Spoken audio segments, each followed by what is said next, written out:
that we are going to manage the oil and gas sector in a manner that every single Guyanese will benefit. And we are serious about that because we have been hearing over the last 3 days, and even will only benefit, or their programs will only benefit their friends, families, and I think the word now is favorites.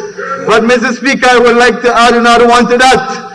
The PPP programs and policies will benefit the friends, the families, the favorites, and our new friends. Our new friends are your supporters who are coming over to the PPP Civic now and who are supporting the PPP Civic now. Like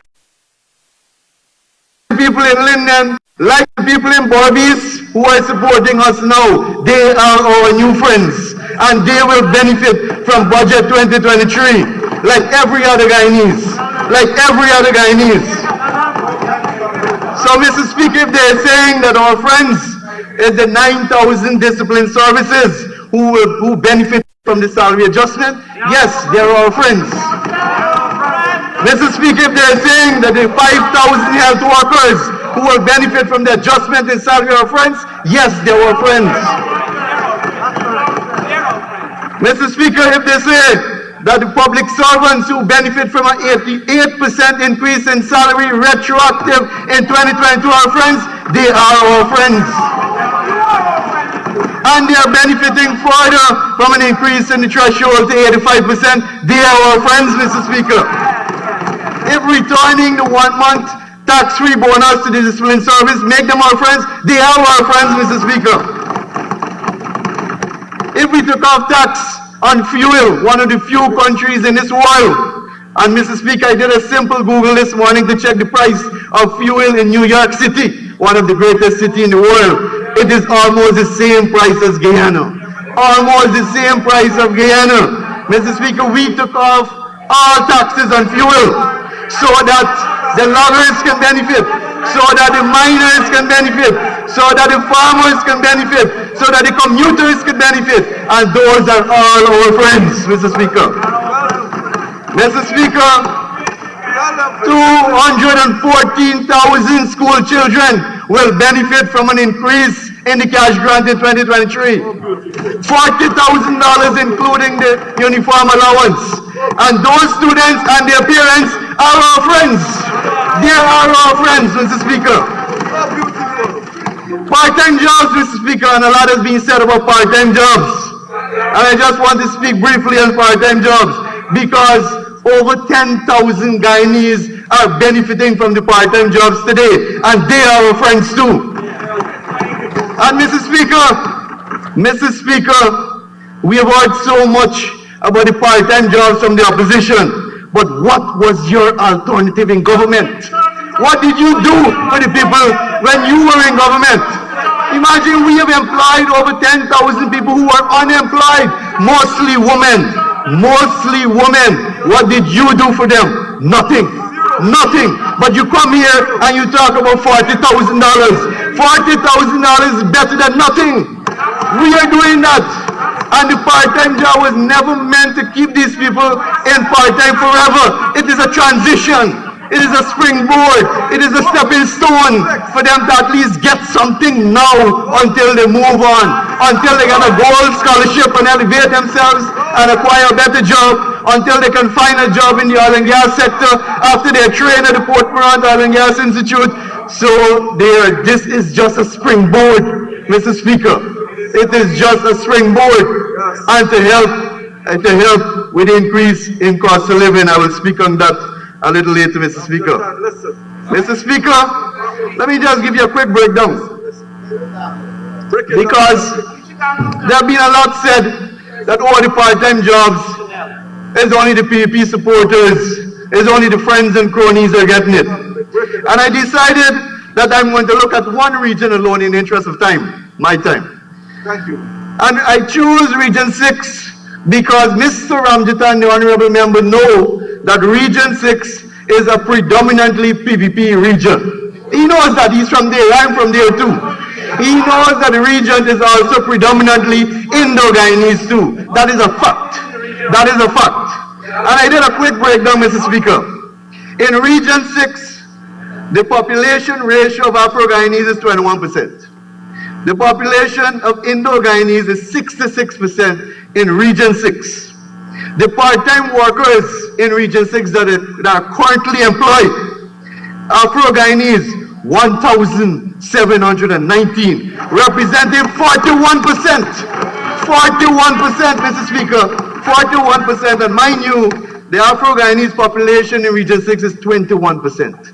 But in employ is 41%. And Indo-Guyanese, 2,239, 54%, Mr. Speaker. 54%. And the Indo-Guyanese population in Region 6 is 66%. So when you come here and you talk about racism and favoritism and cronyism, this is the facts. This is the facts, Mr. Speaker. And that is what you don't want to hear. You don't want to hear the facts. You come here and you try to distort the facts. You come here and I've listened. And most of the presenters, you came here with a hate speech. With a speech of gloom and doom. Mr. Speaker, we expected that from the opposition members. We expected that from you because you're still licking your wounds from being in the opposition. You're still licking your wounds that you only had 5 short years. The mighty AP and UFC was overthrown by the PPP city government. That was destroyed by the PPP civil government in just 1 term in office. In 3 years, we had a successful no confidence motion against you.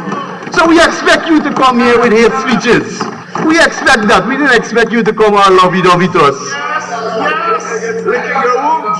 Mr. Speaker, but I want to say to you that while you probably hate us, the people out there love us. The people out there love us. Go on the president's Facebook page and you will see when he's in Linden, he has a bigger crowd than the honorable opposition leader. When he is in Albaiston, he has a bigger crowd than the honorable opposition leader. Go and you will see it. Go and you will see it. This is the fact, Mr. Speaker. This is the fact. This is the fact. And if we are going to do a rating, you will see that he's one of the most liked presidents in the history of our country. In the history of our country. In just a short 2.5 years. 2.5 years, he still gets 7.5 more to go. Mr. Speaker, as I continue, because they speak about family and friends and our new friends, well, we have over 70,000 senior citizens as our friends who will benefit from an increase in pension. Mr. Speaker, VAT-free on mining and logging equipment, agricultural equipment and machinery, VAT off education, medical supplies, food supplies, and the honorable member that just spoke, Mr. Speaker, spoke about the light bill and the water bill. Mr. Speaker, it takes a lot, as we say in Guyana, it takes a lot of guts to come to the National Assembly and speak about the light bill and water bill. When you put VAT on light and water, when you put VAT on light and water, and when we are trying to bring down the cost of electricity in this country, you are criticizing the gas energy project every single day, and we'll hear that from my honorable friend. Minister, if you speak to me, then I didn't put no VAT on anything, and the honorable Schumann is in that so I don't know he put anything on anything too. My apologies, Mr. Speaker. Mr. Speaker, I wish at this point in time to respond to a few misrepresentations. And this one here, Mr. Speaker, I consider this one as an excuse for the incompetence, as an excuse for not delivering to the people of Guyana during their term in office in 2015-2020. And Mr. Speaker, I think we have heard it from about 3 or 4 members already on the opposition side. We have heard it from the honorable member, Mr. Ramjatan, the honorable member, Sharon Holder, and I think few other members mentioned it. Mr. Speaker, the new excuse to the people of this country is that they didn't have oil and gas money when they were in government. They didn't have oil and gas money when they were in government. So that is their new excuse to the people of this country. Oh, we couldn't do that because we didn't have oil and gas money. Oh, the PUP can do that now because they have new revenue coming in. Mr. Speaker, may I remind this House that from 1992 to 2015, we didn't have no oil and gas money. We didn't have no oil and gas money, Mr. Speaker. And Mr. Speaker, the very member, the Honorable Ramji Tan was part of the PUP in 1992. So he knew the state of this country when we took it over. When Comrade Chetty took it over as president, he was part of the PUP. So he knew the state and he knew what we did. He knew what we did over those 23 years with limited resources, prudent management, and prioritizing our developmental projects to ensure that Guyana is what it is today. To ensure that Guyana is what it is today. And I say that because after 2015, we have not seen any progress up to 2020, Mr. Speaker. And the progress that we have seen over the last 2 years,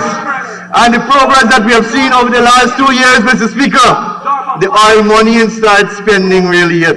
It is this year budget that you will see more oil money going into the budget. Mr. Speaker, for the record, Mr. Speaker, in 2015, $221 billion. 2016, $230 billion. 2017, $250 billion. 2018, $267 billion. 2019, $300 billion. 2020, $329 billion, most of which was spent by the AP and UAFC after they lost the election and refused to come out of office. Mr. Speaker, that total almost $1.5 trillion. $1.5 trillion the AP and UFC spent. And what do we have? What do you have to show for it? What do you have to show for it? Where can we point us in the direction? Point us in the direction where we can go and see your achievement. Point, please. Can we go to the monument in Madhya? Can we go to the Durban Park? Where can we go to see one single project? One single project that the AP and UAFC spent $1.5 trillion. But Mr. Speaker, you know, the money went, Mr. Speaker, the money went to traveling, we say, as we say in Borbies, the Honorable know, as we say in Borbies, traveling with your Bariat, traveling with your Nami, traveling with your Bariat. Mr. Speaker, they stop the cash grant and they start buying more food and refreshment. The AP and UFC start buying more food and refreshments for themselves. Fancy vehicles, fancy offices, and still they sent home over 7,000 shadow workers, sent home over 2,000 CSOs, sent home a number of public servants, and they're saying that today. And the capital budget decreases every single year. Mr. Speaker, if they're claiming that oil and gas is the only revenue now, Mr. Speaker, in 2015 to 2020, the AP and UAFC killed almost every single productive sector in this country. Almost every single productive sector in this country. An honorable member, Mr. Speaker, I would know. The Ministry of Natural Resources manages most of the productive sectors. Where was agriculture? Where was agriculture under the AP and UFC? Where was agriculture under the AP and UFC? It's a rice's private business. It's a rice's private business. Mr. Speaker, what did they do to bauxite? Honorable Member Sears spoke, and we talked about this beer face thing, spoke about Rusal, that the government is not engaged in Rusal to reopen. But may I remind the Honorable Member, Mr. Speaker, they closed down Manchur, they pushed Rusal out of operation. The AP and UAFC pushed Rusal out of operation, putting over 500 persons in the Kokwani Aichuni area out of jobs. and another 100 in New Amsterdam who was working with the oil and gas transshipment point at the mouth of Bobby's River. Over 600 workers, and most of them are their supporters, Mr. Speaker. Most of them are their supporters. And then today they come, war, because they were new friends now. Because they were new friends now. And if we can talk, I see my honorable friend, Mr. Speaker, Ricky, is smiling, because he knows that I'm coming to the forestry sector. The forestry sector, Mr. Speaker, when we left in 2015, was a viable sector. It was one of the best managed sectors in 2015, bringing in revenue, export revenue to this country. When we took over in August 2020, Mr. Speaker, it was bankrupt. It was bankrupt. And Mr. Speaker, they owed utility bills. They owed salaries to serve for 2 months when we took over. Mr. Speaker, we are still trying to bring back the Forestry Commission to what it was before. And we have seen that this year with an increase of 13.4%. 13.4% growth rate in the forestry sector this year, Mr. Speaker. 13.4% increase in this year. Mr. Speaker, the 13.5% growth rate, it equates to over 50,000 cubic meter increase in production. 50,000 at a value of $2 billion Guyana dollars. That is what the forestry sector is doing today. And you destroyed, the AP and UFC government destroyed the forestry sector, Mr. Speaker. And if I may come to GGMC, Mr. Speaker, a quick look at GGMC. When we left, and this is in the records, I can hand it over to you, Mr. Speaker. When we left in 2015, in the accounts of GGMC, there was over $24 billion. A lot of people don't know this. There was over $24 billion. Mr. Speaker, when we took over by government in August of 2020, there was $11 billion. $11 billion. And the honorable member is saying we have to use $13 billion plus the revenue coming in for the 5 years. Plus the revenue coming in for the 5 years. The gold board is in overdraft, was in overdraft. The gold board was in billions of overdraft. Billions of overdraft, Mr. Speaker. That is their legacy.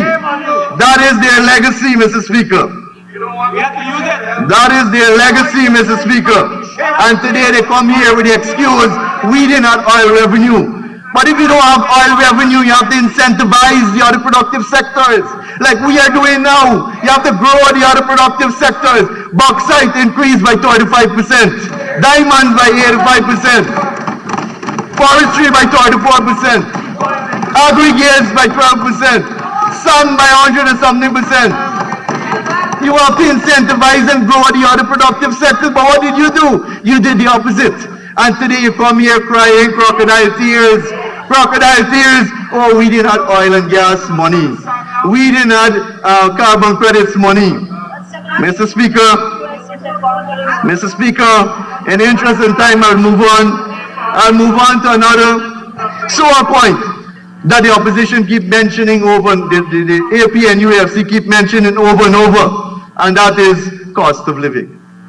And the way which is mentioned in this National Assembly is as this is inflicted upon the people of Guyana by the government of Guyana.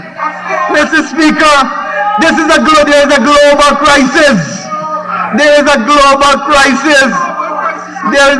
Apparently the AP and UFC is still in that balloon.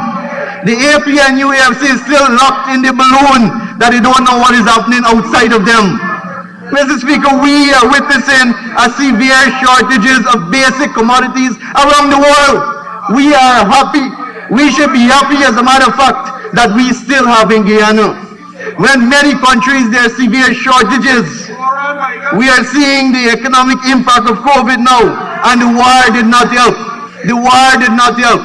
And it is very strange that I should be a learned member of this National Assembly speaking about Bora and Baigan.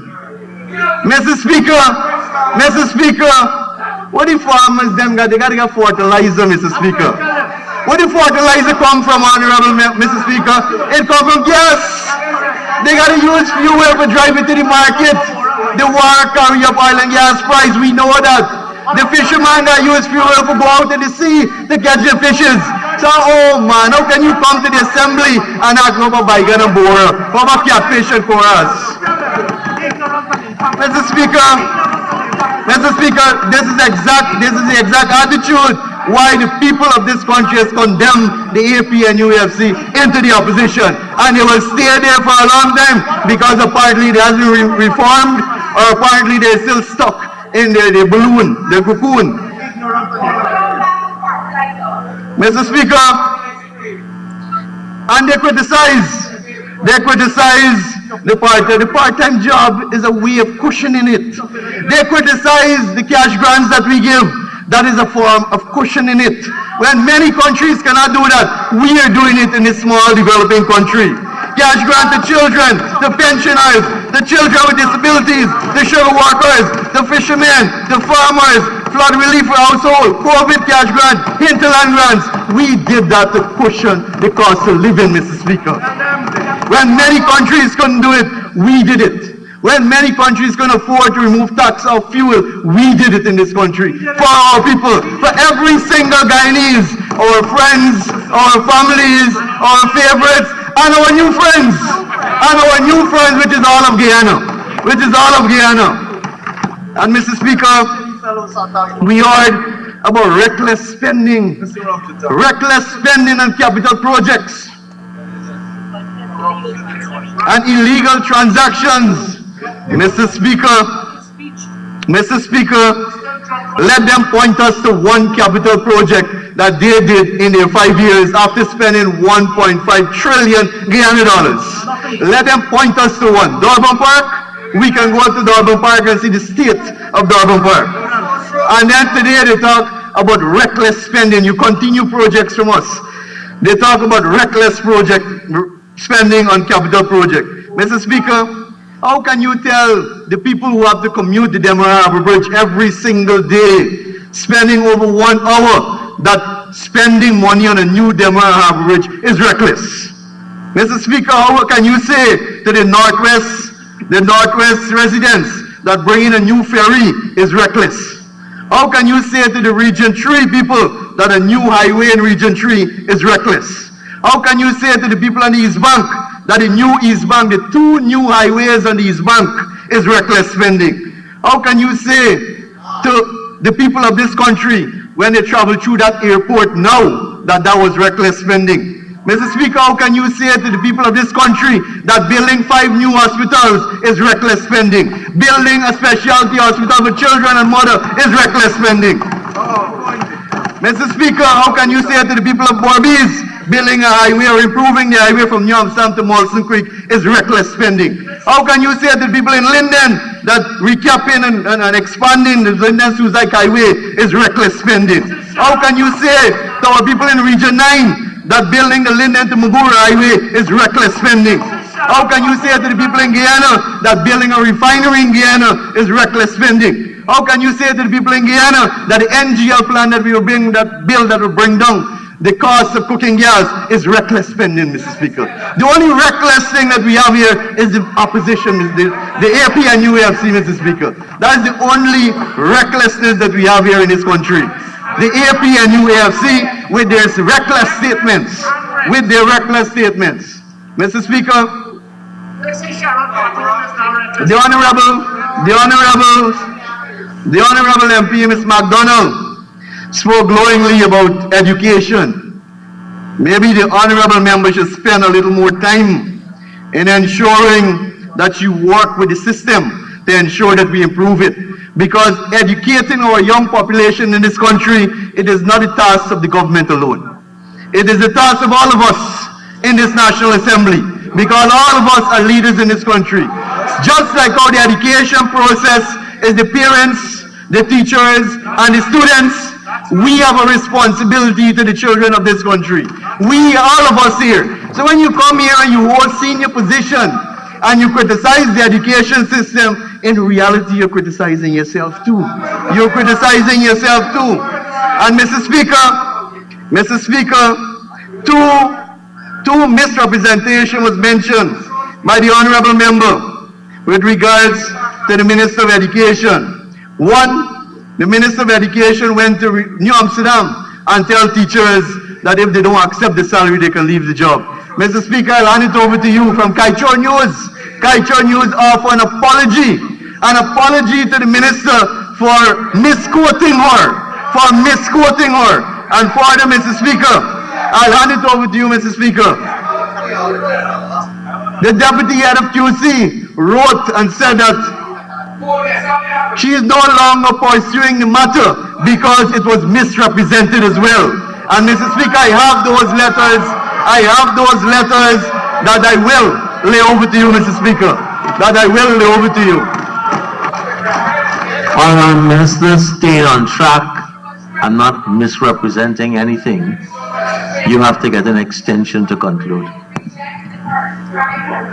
Mr. Speaker, I would love my colleague to continue speaking for a long, long time, but I do ask for an extension for him to conclude his presentation, sir. Thank you, Honourable Minister Teixeira.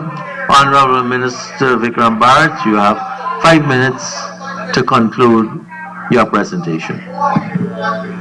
Thank you, Mr. Speaker. Mr. Speaker, I will now deal with the oil and gas sector, because there have been so much said about the oil and gas sector by so many members in the National Assembly. But Mr. Speaker, let me remind this House that the exploration contract signed between the government of Guyana and ExxonMobil was signed in 1999 by the then President Janet Jagan. Mr. Speaker, from then we moved to forest oil in December of 2019. Since then, we have moved our second FPSO, producing on average 380,000 barrels per day. And we are well on course, Mr. Speaker, to achieve the 1 million target in another 4 to 5 years from today. Already we have approved the Yellowtail production license, which will see another 250,000 barrels added to our production figures. And we are presently with our international consultant reviewing the Waru project. And once we are satisfied, a petroleum production license will be issued, taking our production to over 850,000 barrels per day. And already there are indications that the Whiptail development will be our 5th development coming on stream at least by 2027, 2028, which will take our production to over 1 million barrels per day, Mr. Speaker. Unprecedented. Has never happened in this world anywhere. And Mr. Speaker, we are blessed as a country, all of us, because we are all Guyanese. We live in a blessed country. We have natural resources, but we have the best of the natural resources. Our crude is the best crude. Our gold is the best gold. Our bauxite is the best. And our forest is our national treasure. Mr. Speaker, we are blessed that 86% of Guyana is covered in forests. We are blessed that 90% of our forest is virgin forest still standing. We are blessed that we can earn a minimum of $750 million from 30% of our carbon credits only. And that is why I say we are a blessed country, Mr. Speaker. Mr. Speaker, in 2023, we will continue to improve on our local content legislation. Mr. Speaker, I sat in the last parliament from 2016, and I have heard so much talk from the government of the day then about forest oil. But what was done? What framework was in place to manage the sector? The NRF that gives the minister all the power to determine how to spend the money. A local content policy presented in January of 2020, which is in favor of the international company, not local company. And in 1 year, Mr. Speaker, we moved towards having a local content legislation in place. And today we have seen over 600 Guyanese companies registered with the local content secretariat, bringing in over $700 million in 2022. Getting the oil companies to unbundle their services so that Guyanese can participate in it. Reducing the payment period from 60 days to 45 days, we would have achieved that in 1 year, Mr. Speaker. In 1 year. And we made a promise that in 2023, we are going to reassess our capacity human capacity and our capacity in the private sector in order to amend Schedule 1 in the local content legislation and to add services to those 40 that already exist and to increase the targets that are already there in those 40. But it is based on our capacity. It is based, of course, we will hold consultations to ensure that is done. Mr. Speaker, we have heard so much about the environment and what needs to be done. But Mr. Speaker, when the leaser license was issued, the 25-page leaser license was issued, one, it was never made public. Two, there was no provision for flaring in it. There was no provision as to how you deal with wastewater in leaser 1 permit. And as a matter of fact, the APNU AFC issued a 20 years environmental permit, which is illegal. And the Attorney General went to court to ensure that we correct your wrong and issue a 5-year permit because you need to do reassessment and studies to ensure that you can issue a further license. Mr. Speaker, in 2020, and they speak about oil spill, but what was done as preventative measures to oil spill? We have a cap in stock in yellowtail license. We have training by the CDC ongoing.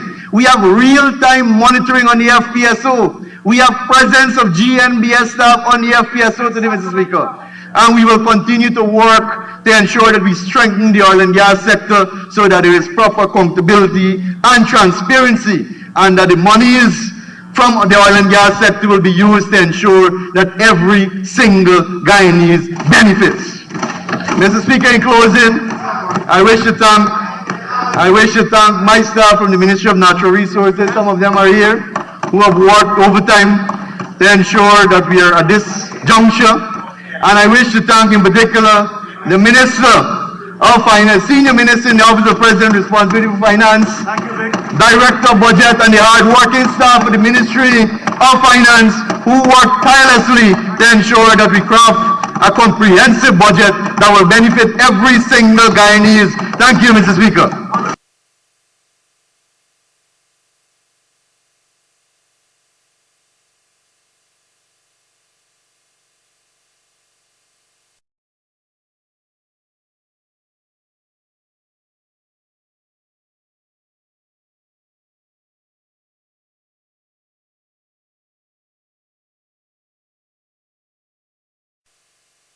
And we don't look for trouble, just ask around. But when outside faces from foreign